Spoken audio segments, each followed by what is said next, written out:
In today's episode, I'm going to answer a question from one of my readers, Bridget, who wrote in saying she's not sure if she has what it takes to be an entrepreneur and wanted my advice on what to do. So Bridget, I think a lot of people go through this before they start their own business. I think the best thing you can do is start by tapping into your passion. So the number one thing for entrepreneurs starting a new business is follow something you're passionate about. Do something that gets you excited, something that you think you can add a lot of value and help people out. That's kind of number one. So the next thing is you don't necessarily have to start your own business from the very beginning. I would go work for somebody else who's already doing what you're trying to do. So whatever your passion is, look at again that what excites you, where you like helping people, and find somebody who's already doing that and offer to work for them. And what I try to do is get involved in that business as much as possible. So you're working to learn. You're still working for somebody else, but you're working with the goal of eventually being able to become an entrepreneur. So you want to learn as much as possible about how that business runs. Try to take in extra hours, help the entrepreneur as much as possible. You ask any business owner, there's always too much work that they're doing. So when star employees come up and say, hey, can I help with something? They love it, right? Most employees don't take that extra initiative. So if you could be that person, you'll get a whole bunch of new responsibilities, often things that you weren't hired to do. But it will really help your education because you're doing this not necessarily for the money, but you're doing it for the education. You're doing it to learn how to run a business in that industry. You may discover that this isn't what you thought it was, that you're not really excited about this. It's not your passion. You don't really want to open up a company in that space. And it was a great learning experience, and you did it without having to invest a lot of money. In fact, you were paid to learn about it. So if that's not the situation, go out and find another job, again, in a similar industry that you think you're really passionate about, you want to learn more about. So that'd be an easy way to kind of get started. And then the last thing I would recommend is modeling success. So try to find people who've accomplished a lot in your area of choice and look at how they got started. And I see that usually it helped for me when I had my first real company. I was 19 years old, biotech software company. I was a young guy, didn't know what I was doing, had to go out and start selling this software, totally afraid. So I just started researching other famous entrepreneurs who had sold software. I thought, I'm not the first guy to go out and try to sell software. So I researched companies like Microsoft and McAfee and Intuit and looked at how did they get started. Not how did they make an extra million now, but how did they go from nothing to getting that company off the ground. And I looked at their strategies for success and pulled that into my business as well. And that was able to help us grow.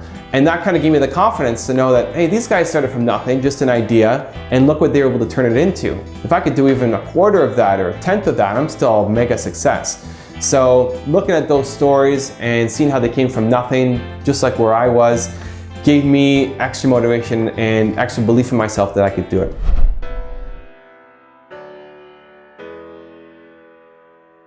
Self-confidence comes from doing difficult things, from trying, failing, getting back up, and trying again a different way. Your goals don't count until they're hard.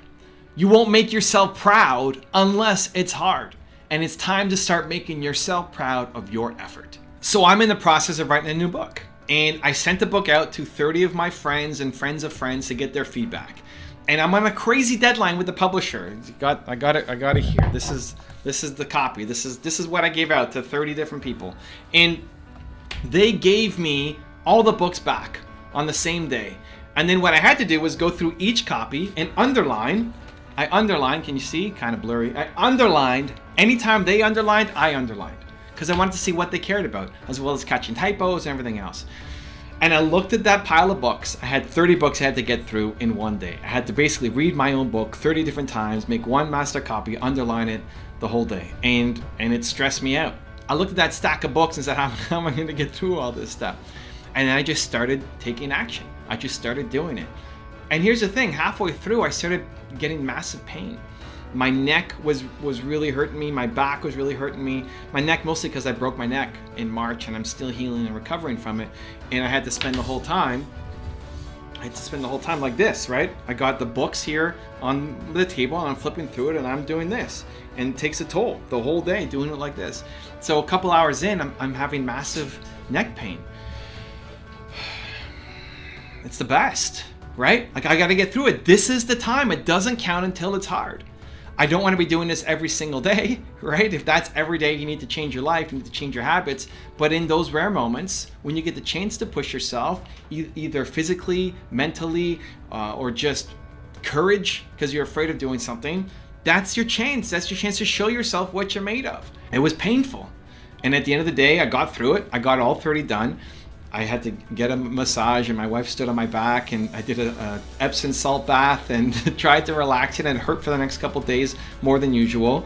But the biggest thing was I felt great about myself because it was difficult. You want to build self-confidence? It comes from doing difficult things. If I backed down as soon as it got hard, right? 2 hours in, I did 5 books. And my neck is hurting, I can't do this, and I back down. That's the message that keeps getting repeated in my head. That's the record that plays over and over and over again. That when things get difficult, I back down. When things gets hard, I back down. As soon as it gets tough, I don't follow through. I don't want to play that record. That's not how I want to talk to myself. I want to be proud of my effort to push through. And yes, there may be some time when you hit a physical max. And yes, I'm not saying every day to put massive stress on your body so that you freak out and have to go to the hospital. I'm not saying that, but I want you to be proud of your effort. And it's in those moments where life sometimes punches you in the face that you have an opportunity to say, I'm going to prove to myself that I am strong, that I am capable, that I can handle this, and I'm going to be proud of my effort. So how can you build more confidence? I'm going to give you a 3-step process you can follow. Step number 1 is tie your self-worth to the effort. People tie their self-worth to winning and to the results. It's one of the biggest diseases in the world. I think it is. I think it's what's destroying everybody's self-confidence. You tie your self-worth to the results. You tie your self-worth to winning. You only feel good about yourself when you're winning. Why? What's wrong with winning? I love winning. Nothing wrong with winning. The problem though, when you tie your self-worth to winning, is that you only take on small things. Because you're only going to take on things that you have a fairly high chance of winning at. Because you don't want to hate yourself. So you're not going to take on the massive, impossible, crazy things because you have a very low chance of winning at that thing. And so you play small for life. That's most people. They stay inside their comfort zone. They play small for life because they tie their self-worth to winning. Because as long as you're doing something you know how to do, you're likely going to win. Great. Keep doing that. And then you actually hate your life because you're just photocopying the same day over and over and over again. The trick is to flip how you get your self-worth. You flip your self-worth so that you tie it to the effort that you're putting in. Are you proud of your effort? Even if you don't get results.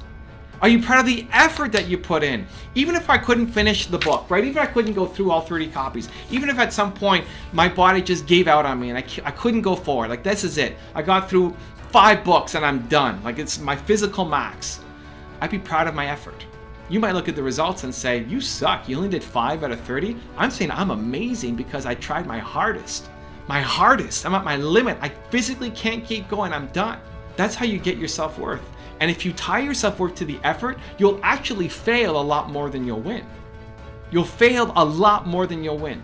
But net, you're going to win more than most people. Because now you're failing at bigger things and then you start winning at much bigger things. You need to learn to tie your self-worth to the effort and praise yourself every time you are proud of it. Number 2 is expect to suck at the beginning. Here's another reason why people don't start. Because they expect to be great. You expect your first video to be great. You expect your first book to be great. You expect the first time you do the next thing to be great. Why do you think you're going to be great? It's the first time you're doing it. The first time you do anything, you need to expect to suck. It does not mean that you suck as a human. Again, it's where do you get your self-worth from? From winning? Then you feel that you suck as a human if you go out and you suck at the beginning. It's that you were willing to try, right? You're supposed to suck at the beginning. If you're trying anything worth doing, you're supposed to suck at the beginning. Your first video should suck. If your first video does not suck, you should have started 4 years ago. If you're great at the beginning, whatever you try to do, if you're amazing the first time out, I'm pissed at you because you should have done it 4 years ago. You were ready 4 years ago to start, and now you've wasted all this time. Expect to suck at the beginning. It's natural, it's okay, it's normal, it's part of the process. And if you expect to suck at the start, then it relieves the burden, it relieves the stress. Because now you can go out and fail. You're giving yourself permission to not be good at the start. But if every day you wake up and you're proud of your effort, I guarantee you, you're gonna get good. And step number 3 is ask yourself, what would the most bold version of you do? This is a question I asked somebody on my team when he was struggling to make a decision. I said, what would the most bold version of you do? It just came out. We're sitting in a coffee shop. Should I do this or do this? I'm like, I don't know. What would the most bold version of you do? And it triggered a light bulb for him. He's like, I love that. I would do this. And it just gave him the absolute clarity that he needed to go for it. And so ask yourself that question. You're struggling right now. You're trying to figure out which path to go down. What would the most bold version of you do? That is the right path. And your head is talking you down from doing it because your head only understands logic and the world that exists. Where your heart, your boldness can create something new. The decisions you make when you're feeling bold are the right ones for you. What would the most bold version of you do? Then go start doing it, expect to suck, and be proud of your effort. If you want to learn how to raise your energy level and get more done, check out the video right there next to me. I think you'll enjoy it. Continue to believe, and I'll see you there. I want you to control the first part of your day. Chart your start. Willpower comes from setting goals and keeping those commitments to yourself.